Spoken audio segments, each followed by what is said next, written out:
قوة إلا بالله العلي العظيم. أعوذ بالله من الشيطان الرجيم. بسم الله الرحمن الرحيم. الحمد لله الذي لا يبلغ مدحته قائلون ولا يحصي نعماه العادون ولا يؤدي حقه المجتهدون. فترى الخلائق بقدرته ونشر الرياح برحمته. ثم الصلاة والسلام والتحية والإكرام على سيدنا وشفينا وهادينا مولانا ومولى الثقلين جد الحسن والحسين وحبيب قلوبنا وطبيب نفوسنا ومولانا أبي القاسم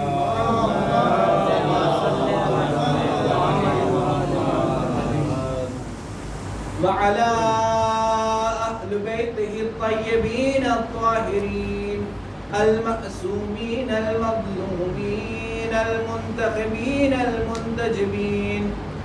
ولعنة الله على أعدائهم وغاصب حقوقهم ومنكر فضائلهم وقاتلهم من ليلنا هذا إلى يوم الدين. أما بعد فقد قال حسين عليه السلام أني لم أخرج عشرا ولا بطرا ولا مفسدا ولا ظلما وإنما خرجت لطلب إصلاح في أمتي جدي وأريد أن أمر بالمعروف وأنهى عن المنكر وأسير بسيرة جدي وأبي علي بن أبي طالب. اللهم صل على محمد وآل محمد.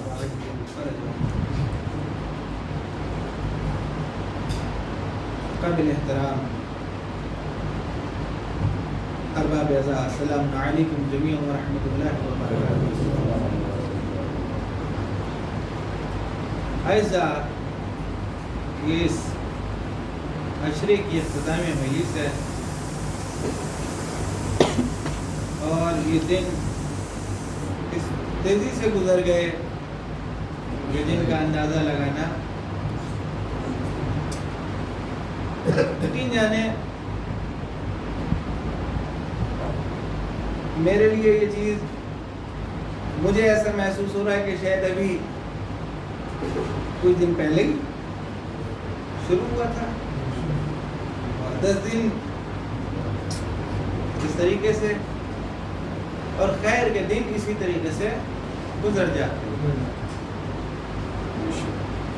امیر علیہ السلام نے ارشاد فرمایا الفرص مرکم الرسحاب. فرصت کے لمحے ایسے گزر جاتے ہیں جیسے سر پہ سے بادل. نئی نسل کے لیے تو چیز شاید عام نہ ہو مگر وہ افراد کہ جن کی زندگی گاؤں سے وابستہ رہی ہے وہ جانتے ہیں کہ ان دنوں میں وہ ایام کہ جب گرمی اپنے شباب پہ ہوا کرتی اور انسان جا رہا ہوتا ہے انسان جب جا رہا ہوتا ہے اور ایسی جگہ سے کہ جہاں پہ کوئی سایہ نہیں ہوتا تو وہاں پہ بادل سر پہ سایہ فگن ہو جاتے ہیں تو بڑا سکون محسوس ہوتا. مگر کتنی دیر کے لیے آئے اور چلے گئے اور ایسا ہو گیا کہ جیسے وہ کبھی تھا ہی نہیں. تو امیر علیہ السلام نے فرمایا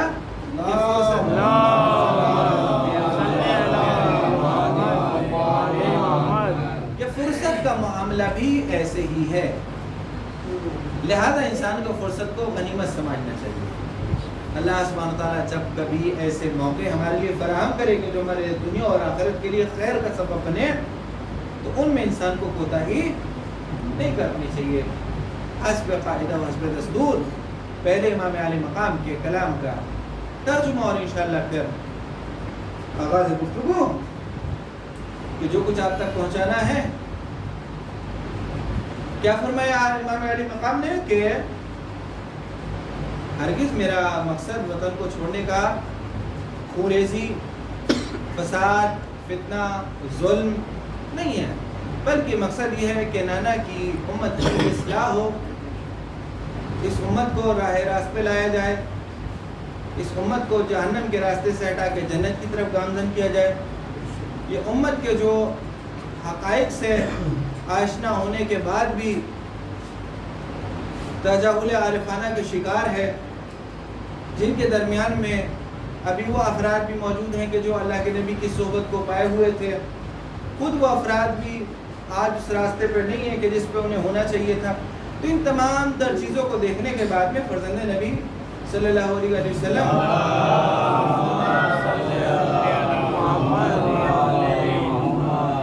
کیا کریں؟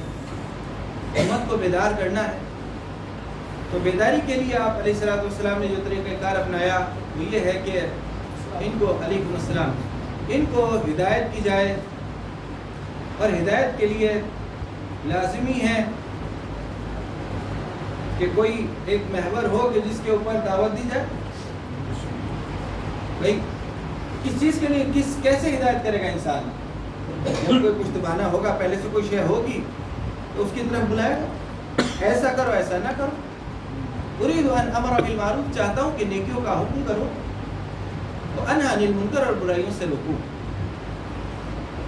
اور جناب والا وہ شے کہ جس کی طرف دعوت دوں گا وہ نانا کی سیرت ہے اور بابا کی سیرت ہے. حقیقت یہ ہے کہ جب ان سے وابستہ ہوگی امت تو اس کے لیے نجات کا راستہ فراہم ہو جائے. یہ اس سے پہلی گفتگو جو آپ کے درمیان میں ہوئی اس میں بعض چیزوں کا ذکر ہوا کہ بھائی ائمہ اہل بیت علیہ السلام کی پوری کوشش یہ رہی ہے کہ جو جامعہ ہے، جو سوسائٹی ہے، جو امت ہے، اس کے لیے کام کیا جائے اور اس میں اتحاد پیدا کیا جائے، اتحاد سے ان لوگوں کو آشنا کیا جائے اور یہ لوگ متحد ہو گئے. اس کے لیے قربانیاں دی ہیں. مختلف احادیث میں آپ کی خدمت میں عرض کر رہا تھا، اور علماء کی سیرت کا بھی ذکر کیا. چونکہ یہ ہو جاتا نا کہ بھائی صادق آل محمد کا اور ہم کہاں.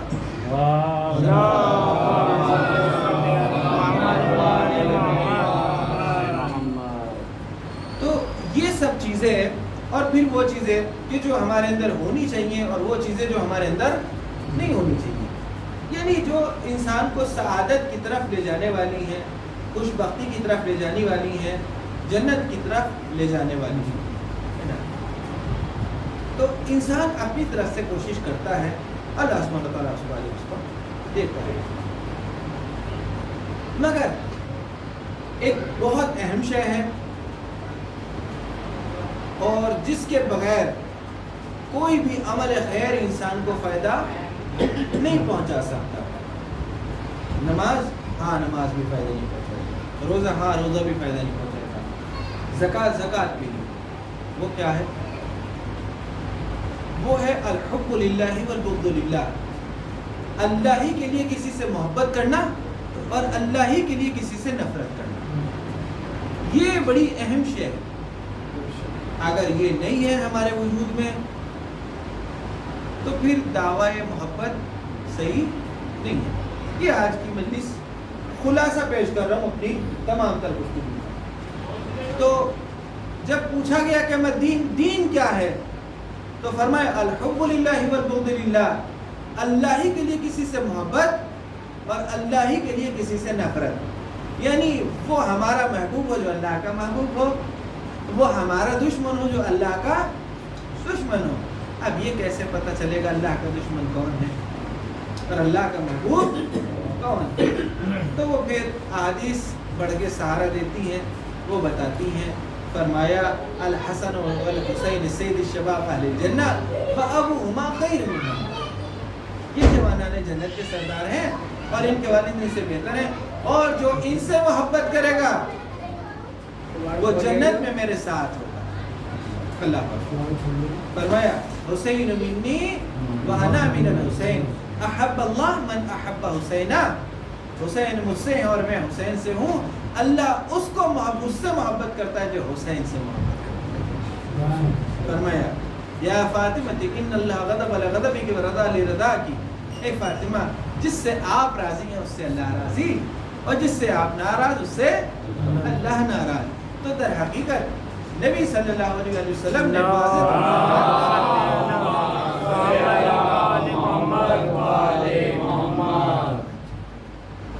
اب جو کچھ سنا تھا یہ بھی اہل بیت علیہ السلام کا ہی تو کلام تھا نا۔ ذوقات ایسا ہو جاتا، دیکھیے تنوع ہونا چاہیے۔ اب یہ ایام ایسا ہے، کہیں آپ نے فضائل سنے، کہیں کہ ان کی حدیث سنی ہے نا، سب جگہ ایک ہی جیسا ہو تو دوسرا پہلو جو ہے اس سے تشنا رہ جاتا ہے انسان۔ تو سال پرانی بات ہے، ایک صاحب مجھے ملے،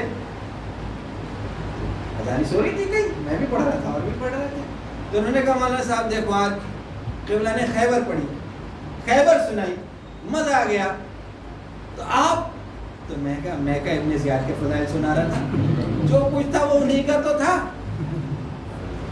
بھائی، جو کچھ تھا وہ انہی کا تو تھا۔ آپ نے خیبر کا ذکر کیا، میں نے سیرت کے دوسرے گوشے کا ذکر کیا، تو آپ اسے کم کیوں آ رہے ہیں؟ وہ بھی تو جناب امیر کی سیرت ہے نا۔ تو اس کے ساتھ سوتیلا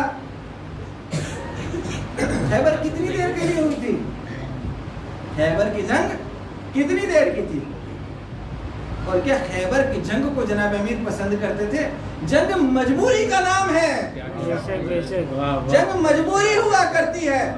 جب آپ سے پوچھا گیا کہ عدالت انصاف زیادہ پسند ہے یا شجاعت زیادہ پسند ہے، فرمایا انصاف زیادہ پسند ہے، جہاں انصاف ہوگا وہاں شجاعت کی ضرورت ہی نہیں ہوگی۔ بھائی شجاعت کہاں دکھانی پڑتی ہے؟ جائے اس کا مال لے لیا جائے، اس کا حق چھین لیا جائے، تو وہاں انسان پھر میدان میں آ گیا نا۔ اور اگر کوئی کسی کا حق ہی ضائع نہ کرے، عدل انصاف کا بول بالا ہو، تو پھر شجاعت کی کیا ضرورت ہے؟ اور شجاعت کے لیے یہ نہیں ہے جو تصور ہمارے ذہنوں میں آ گیا کہ خیبر کو اکھاڑ لینا، تو خیبر کو اکھاڑنا، اگر کوئی سوچے کہ جناب امیر علیہ السلام کی عظیم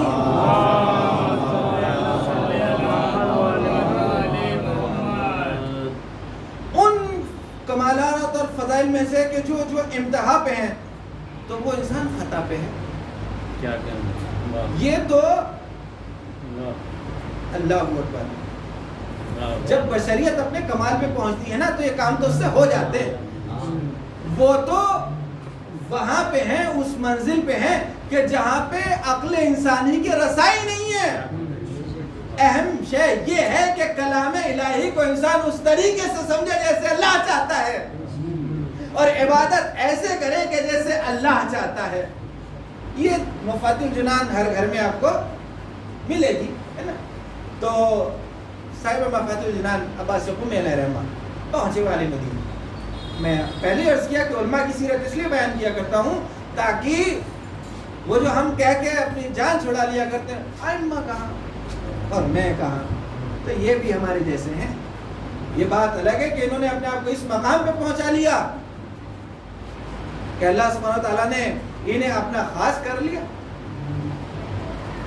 تو مفاتیح الجنان جو اس وقت میں لکھی ہے، اب دیکھیں آپ کتنے بڑے بڑے اعمال ہیں اس کے اندر، اور یہ کوئی مسلح گھسنے والا مولوی نہیں تھا، یہ عالم باعمل تھے، زندگی میں اپنے اہل و عیال کی پرورش کی ذمہ داری بھی اٹھائے ہوئے تھے اور قوم کی ہدایت کی ذمہ داری بھی اٹھائے ہوئے تھے۔ اس عالم میں یہ کتاب لکھی، یہ کیسے ممکن ہے کہ اتنے بڑے بڑے اعمال انجام دے لیں؟ پھر بعد میں بات نکلی آج مختصر علماء کی سیرت پہ، تو آپ کی خدمت میں عرض کر دوں کہ آیت اللہ علیہ عثمان امینی 10 جلدوں میں کتاب لکھی ہے، اور یہ 10 جلدیں وہ ہیں کہ جو مقدمہ ہیں چھپ چکی ہیں، اتنی اور جلدیں ہیں کہ جو ابھی نہیں چھپی ہیں۔ کس کے اوپر لکھی؟ من کنت مولاہ فعلی مولا. بس اس فقرے کے اوپر الغدیر 10 جلدوں میں آپ کے پاس موجود ہیں. اپنے دور تک جنہوں نے جو شعر غدیر کے سلسلے میں فارسی اور عربی میں کہا اس کو نقل کر دیا, جس نے بھی اس کے متعلق کتاب لکھی اس کو نقل کر دیا, اس کی کوئی سند تھی اس کو نقل کر دیا, کسی کتاب میں ملی اس کو نقل کر دیا. وہ دور جناب گوگل کا نہیں تھا کہ ادھر سرچ کیا اور ادھر مل گیا. اس کے لیے وہ ہندوستان پہنچے تھے, ترکی گئے تھے, شام گئے تھے جب یہ کتاب لکھی تھی. سختیوں ٹائم لکھنؤ میں جب ہیں تو تبریز کے رہنے والے ہیں, اور تبریز میں جو ہے نا سردی کا عالم یہ ہے کہ میں ایک عرصہ وہاں پہ رہا ہوں, تو آپ کی خدمت میں عرض کروں کہ مئی جون میں فصل تیار نہیں ہوتی تھی, اتنی ٹھنڈک ہوا کرتی, اور کوئی مطلب وضو تو ٹھنڈے پانی سے کر ہی نہیں سکتا. وضو ٹھنڈے پانی سے کرنے کا مطلب یہ ہے کہ 15-20 دن کے لیے بیمار ہو جانا ہے. وہ شخص اس سرزمین سے یہاں لکھنؤ کی شدید گرمی میں رہے, اور عالم یہ تھا کہ وہ لائبریری بند ہو جاتی تھی اور ان کو بند کر کے چلے جاتے تھے کہ یہ آنے والے تو نہیں ہیں, اور صبح کو ان کو اپنی جگہ پہ پایا کرتے تھے, نہیں ہے وہیں پہ نماز اور جو بھی عمل تھے وہ انجام دیا کرتے تھے. تو انہوں نے یہ کتاب لکھی آیت اللہ العظمیٰ امینی نے, علماء کی سیرت کی بات کر رہا ہوں, یہ علماء ہوا کرتے ہیں. تو جناب والا اس مقام پہ پہنچے ہیں کہ جس شب کو ان کا انتقال ہوا تو ایسا تو نہیں تھا کہ کوئی فون کر دیا اور فیس بک پہ جو ہے وہ اپنے ایک تصویر لگا دی اور بتا دیا کہ فلاں صاحب کا انتقال ہو گیا. پہلے خبر اس طریقے سے ٹیلی گرام کے تار جایا کرتے تھے, پہلے تار پہنچنے میں ٹائم لگ گیا. تو رات میں ہی مختلف شہروں کے علماء نے کیا دیکھا کہ محشر برپا ہے اور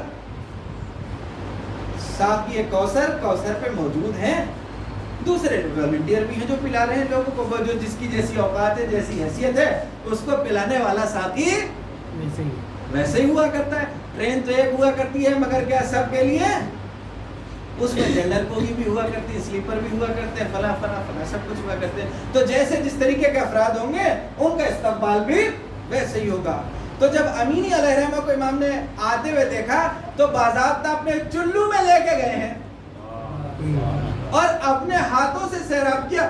وہ وہاں کوثر پہ نہیں پہنچے تھے بلکہ امام ہاتھوں میں بھر کے کوثر سے لے کے گئے تھے. اور جب وہ اٹھے تو انہوں نے کہا انا للہ و انا الیہ راجعون, امینی اس دنیا سے گزر گئے. انہوں نے کہا استاد کیسے کہہ رہے ہو کہ بس ہم نے جو دیکھ لیا تو کچھ دیر میں خبر آ جائے گی. مختلف شہروں میں خواب دیکھا گیا اور وہ جب دن ہوا تو وہ خبر بھی پہنچ گئی کہ ان کا انتقال ہو گیا.